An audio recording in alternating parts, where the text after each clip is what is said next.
I'm working very hard at the moment writing this polar bear ebook. And I must say that the process is much harder than I expected. I have a lot of games of interest, and I think it's time to let this knowledge out in the free, because it's totally new knowledge. By the way, now that I was looking at the games I keep in a map, I found a very good game that I played in 2003 against Peter Heine Nielsen from Denmark. He's actually the best Danish chess player at the moment, a super grandmaster.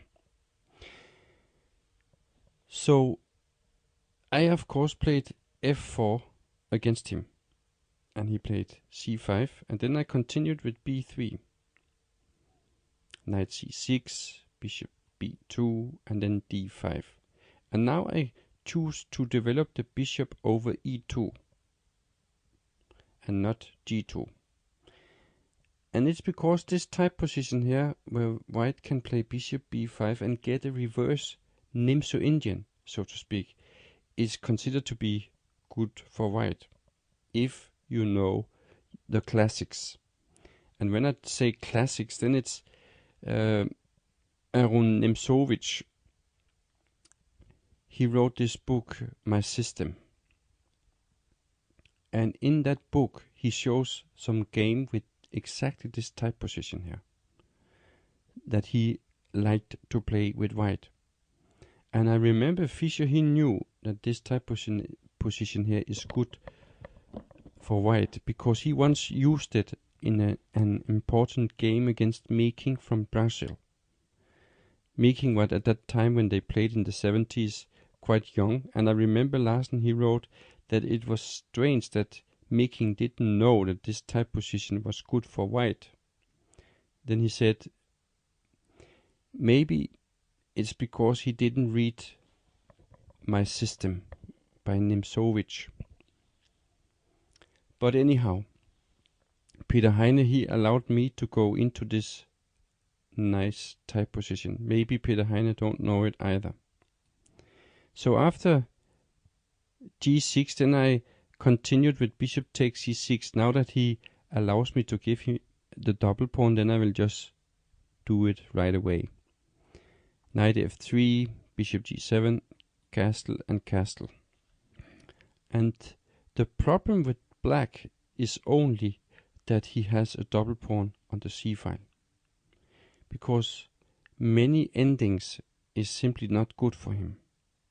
But of course, Peter Heine Nielsen, that is a super grandmaster, he knew that, and he played the position quite well from now on. So I continued with the knight up to e5. Of course, the knight on e5 is well placed. Then came queen to c7. And normally in those positions here, then white would like to have d3 and knight d2 in. So to block for c5 to c4, which is normally black's counterattack. But it's not so simple here, because if I play d3, then he can play knight to g4, attacking e3 and e5 at the same time, because of this unprotected bishop on b2. So that's why I now play knight to c3. And then he continued with rook b8. He wants, of course, to play c4 now. And that's why I protect the bishop. And after c4, anyhow, then if I take on c4 now, then he will play bishop to a6, trying to mix the position up. And this is not really what I was interested in now.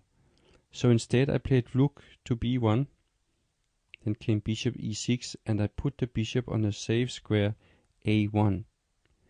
That bishop doesn't look of much, but later I win the game because of that bishop. Actually, I think he at one critical point, simply forget that bishop, and that he shouldn't. So he took now on b1, and I took back, rook b8, and then the queen went back to c1. Actually, I think this game here is as close to art as a chess game can be. It's very beautiful. And I don't say this because I played it. It's because it is beautiful. So came knight d5, and I went up to a3 to activate my queen on the queen side. Then knight b4, attacking the pawn on c2, and then I played queen to a4. I was not afraid of bishop takes e5 here, because he took on e5, because now he can't really take back on e5. And then I have a3, and when the knight goes back to d5, then I take on a7, and I have a clear advantage. I have a passed pawn on the a file, which is of course very dangerous, and then the bishop on a1 is just a monster, because the black squares around the black king on g8 are weak. Clear advantage. Okay, so he didn't take on e5 with the queen, so instead he played c5, and then I activated my knight over e4, and now he played a quick bishop to f5, totally underestimating my next move. I played knight g5 fast, and then also he played fast bishop takes c2. And if you look with Fritz, then Fritz say winning position for black. But it's not the case, because after rook takes f7, then the position changes totally. Now black is not winning, but white is winning. I remember when I took on f7 with the rook, that Peter, he jumped in his seat. And then he analyzed the position carefully for a long time, and I saw that the sweat began to run down from his chin. And at that point, I knew I had him. So, of course now, he can't take my queen on a4 because of e6. And then the four pieces, the bishop, the knight, and the rook, and the pawn on e6 are playing excellent together. And there's no defense now. It's like the black pieces are offside, and there's no defense. For an example, if black now plays knight to c2, then white continues with rook g7 check. And now it will be checkmate. If the king moves into h8 right away, then knight f7, and it's checkmate. If the king instead moves to f8, then there is checkmate in two moves. Can you see how white should start?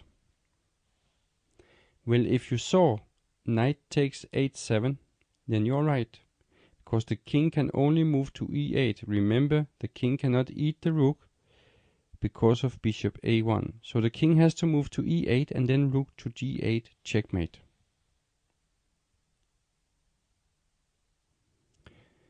In the game, he didn't take the queen, so instead he played h6. Then came e6. You have just seen what happens if he takes the queen, then he will be checkmated.